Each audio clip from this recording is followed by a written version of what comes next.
خوشی ہوگی یا رسول اللہ وہ تو دوبارہ دنیا میں آ گیا. حضور فرمانے لگے اسے کچھ بھی خوشی نہیں ہوئی. جب کوئی رب کا گناہگار بندہ آ کے توبہ کرتا ہے رب کو اس سے کئی گنا زیادہ خوشی ہوتی ہے. میرا بندہ آ گیا ہے, میرا بندہ آ گیا ہے, میرے گھر آ گیا.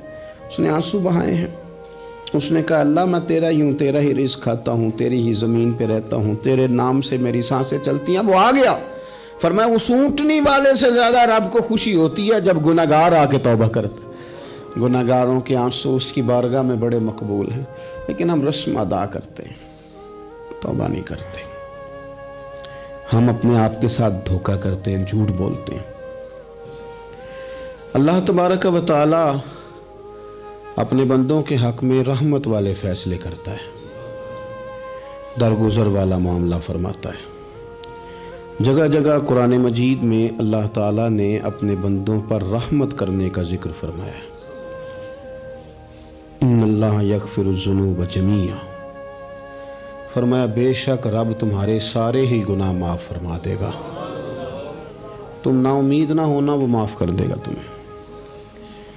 قرآن مجید میں فرمایا ان اللہ بالناس لرؤوف الرحیم, بے شک اللہ اپنے بندوں پر بڑا ہی مہربان اور نہایت ہی رحم کرنے والا رؤوف اور رحیم ہے, بڑا مہربان ہے, کرم فرماتا ہے. اللہ تعالیٰ اپنے بندوں سے بڑا جلد راضی ہو جاتا ہے. ماں پیار کرتی ہے اپنے بچے سے, لیکن وہ ناراض بھی ہو جاتی ہے بعض چیزوں پہ. بعض معاملات اس کا دل بھی دکھاتے ہیں. بعض جگہ وہ رو کے یہ بھی کہتی ہے کہ تو نے میری محبت کا کوئی نتیجہ نہیں مجھے دیا, میری ساری کمائی تو نے ضائع کر دی. والد بہت ساری جگہوں پہ ناراض ہوتا ہے, شکوہ کرتا ہے, کہتا ہے میری بیماریوں کی, پریشانیوں کی, بڑھاپے کی, کمزوریاں کا سبب بیٹے تو ہی بن گیا. یہ ساری تکلیفیں تو ٹھیک ہو جائیں تو میری شاید عمر بھی بڑھ جائے, صحت بھی ٹھیک ہو جائے, میں زیادہ دیر جوان رہ سکوں. ناراض ہوتے ہیں ماں باپ. اسی طرح ماں باپ راضی بھی ہو جاتے ہیں, وہ بڑی جلدی راضی ہو جاتے ہیں. میں اکثر کہتا ہوں کہ والد کو راضی کرنے میں 5-7 منٹ لگ جاتے ہیں, اماں تو 1.5-2 منٹ میں راضی ہو جاتی ہے. ابا جی کو 5-7 منٹ لگتے ہیں, کئی دفعہ کہنا پڑتا ہے, کوئی دلائل دینے پڑتے ہیں, لیکن والدہ کے لیے تو کچھ بھی نہیں. آپ نیرا جا کے پیروں میں بیٹھ ہی جائیں, کچھ بھی نہ کریں, آپ پورا روئیں, نہ رونے والا منہ ہی بن جائے تو اماں تو نرم ہی نرم ہے, جس وقت جو مرضی آپ کرا لیں ہو گیا. اللہ تبارک و تعالی بلا مثال و بلا تشبیہ سمجھانے کے لیے عرض کرتا ہوں, اللہ بھی بعض معاملات میں اپنے بندوں سے ناراض ہو جاتا ہے. وہ کہتا ہے میں تکبر کرنے والوں کو پسند نہیں کرتا. وہ کہتا ہے فسادی پسند نہیں ہیں. وہ فرماتا ہے کہ راہوں میں کجی کرنے والے پسند نہیں ہیں.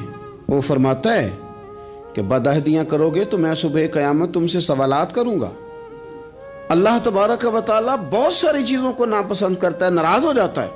بلکہ نبی پاک صلی اللہ تعالیٰ علیہ وسلم نے فرمایا تم بات کرتے کرتے کوئی ایسا جملہ بول دیتے ہو کہ رب اتنا ناراض ہوتا ہے کہ تمہیں پتہ بھی نہیں ہوتا, تمہارے لیے جہنم کا فیصلہ کر دیتا ہے. اس لیے پہلے تولو پھر بولو.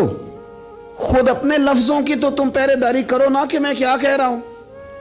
اور حضور یہ بھی فرماتے ہیں کہ اس کا دوسرا پہلو بھی ہے. بعض اوقات تم بات کرتے ایسا جملہ کہتے ہو وہ اتنا راضی ہوتا ہے کہ تمہارے لیے جنت کا فیصلہ فرما دیتا ہے.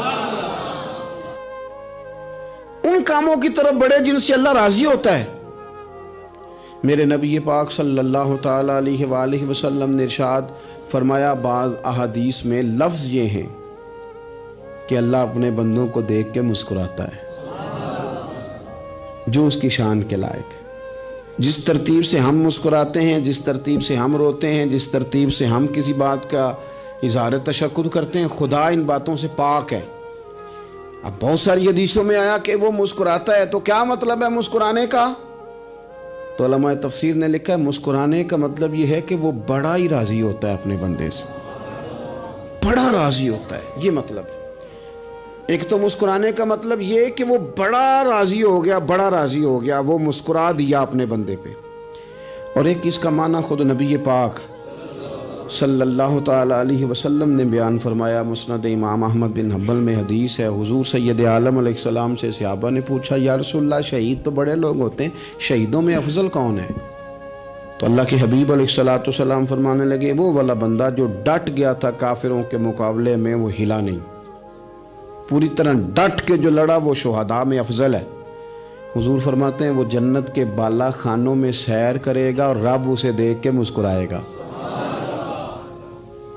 رب اسے دیکھ کے مسکرائے گا، اللہ تعالیٰ مسکراتا ہے اسے دیکھ کے۔ اور اگلے جملے میں حضور نے وضاحت کر دی، فرمایا جب رب دنیا میں کسی پر مسکراتا ہے نا تو اس کا معنی یہ ہے کہ قیامت میں پھر اللہ اسے حساب کوئی نہیں لے گا۔